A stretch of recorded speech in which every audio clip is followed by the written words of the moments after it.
विजयनगर और बहमनी साम्राज्य 1336 से 1646 ईस्वी। भाग 1। दो साम्राज्यों का उदय।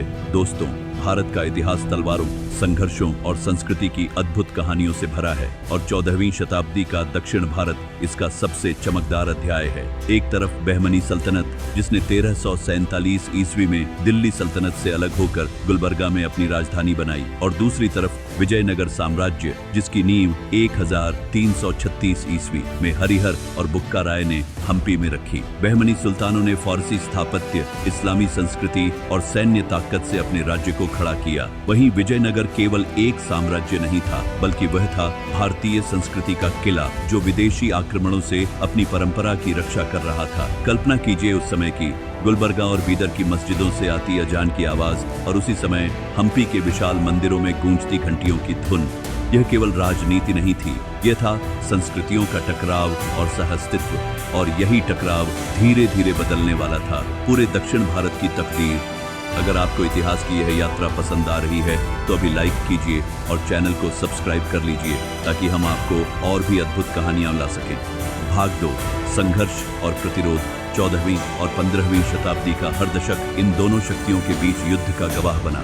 सबसे बड़ा विवाद था दुआब का क्षेत्र, कृष्णा और तुंगभद्रा नदियों के बीच की उपजाऊ भूमि। बहमनी सुल्तान और विजयनगर नरेश दोनों इसे अपने अधिकार में रखना चाहते थे। इतिहासकार बताते हैं कि हरिहर और बुक्का के बाद देवराय प्रथम और द्वितीय ने लगातार बहमनी सल्तनों का सामना किया। कई बार विजयनगर की सेना हार गई, लेकिन हर हार के बाद और भी मजबूत होकर लौटी।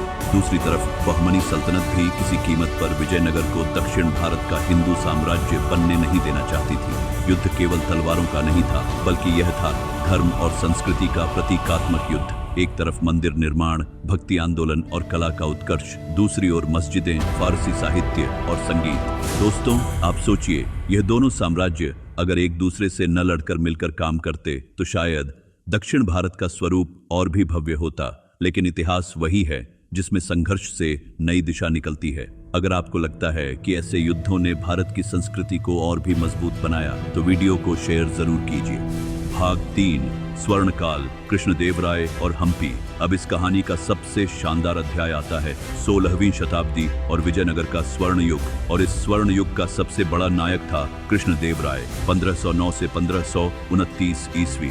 कृष्णदेवराय का नाम सुनते ही इतिहास जीवित हो उठता है। उनकी तलवार बिजली की तरह तेज थी और उनका प्रशासन लोहे की तरह मजबूत। उनकी सेना ने बार बार दक्कन की सल्तनतों को हराया और दक्षिण भारत में विजयनगर का परचम फहरा दिया। लेकिन दोस्तों, उनकी असली ताकत केवल युद्ध में नहीं थी। उनकी असली ताकत थी कला, साहित्य और स्थापत्य का संरक्षण। हम्पी उनके शासनकाल में दुनिया के सबसे समृद्ध शहरों में गिना जाता था। विदेशी यात्री डोमिंगो पाइस ने लिखा कि हम्पी की गलियों में सोना चांदी खुली मिट्टी की तरह बिखरा है। कल्पना कीजिए, बाजारों में हीरे मोती बिकते थे, मंदिरों की मूर्तियों में इतनी बारीकी थी कि पत्थर भी बोलते प्रतीत होते थे। कृष्णदेवराय ने आमुक्तमाल्यदा नामक ग्रंथ लिखा, जिसे आज भी तेलुगु साहित्य का शिखर माना जाता है। वे विद्वानों को सम्मान देते और गरीबों की मदद करते। हम कह सकते हैं कि अगर आप भारतीय इतिहास का असली गेम ऑफ थ्रोन्स देखना चाहते हैं तो कृष्णदेवराय के शासनकाल को पढ़ना जरूरी है। अगर आप चाहते हैं कि और लोग भी इस स्वर्ण काल को जानें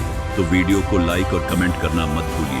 भाग 4। पतन, धरोहर और सबक। लेकिन दोस्तों, हर साम्राज्य का एक अंत होता है। कृष्णदेवराय के बाद विजयनगर धीरे धीरे कमजोर होने लगा। उधर बहमनी सल्तनत भी 5 हिस्सों में बढ़ चुकी थी। बीजापुर, अहमदनगर, बरार, बीदर और गोलकुंडा, इन सबको कहा गया दक्कन सल्तनतें। फिर आया 1565 ईस्वी का तालिकोटा युद्ध। पांचों दक्कन सुल्तानों ने एकजुट होकर विजयनगर की विशाल सेना का सामना किया।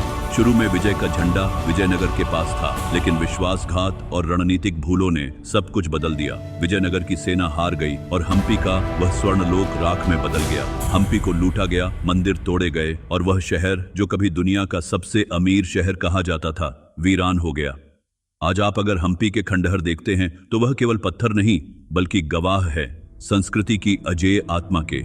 बहमनी और विजयनगर दोनों भले ही इतिहास में विलीन हो गए हों, लेकिन उनका योगदान अमर है। एक ने इंडो इस्लामिक स्थापत्य को जन्म दिया, दूसरे ने भक्ति आंदोलन और भारतीय स्थापत्य को नई ऊंचाई दी। दोस्तों, इस कहानी से हमें सबसे बड़ा सबक यही मिलता है कि संघर्ष संस्कृति को मिटाता नहीं, बल्कि और मजबूत करता है। अगर आपको यह वीडियो पसंद आया हो तो अभी चैनल को सब्सक्राइब कीजिए, घंटी का बटन दबाइए ताकि हमारी अगली ऐतिहासिक यात्रा आप तक सबसे पहले पहुंचे। और हाँ, इस वीडियो को शेयर करके इतिहास को जिंदा रखने में हमारा साथ दीजिए।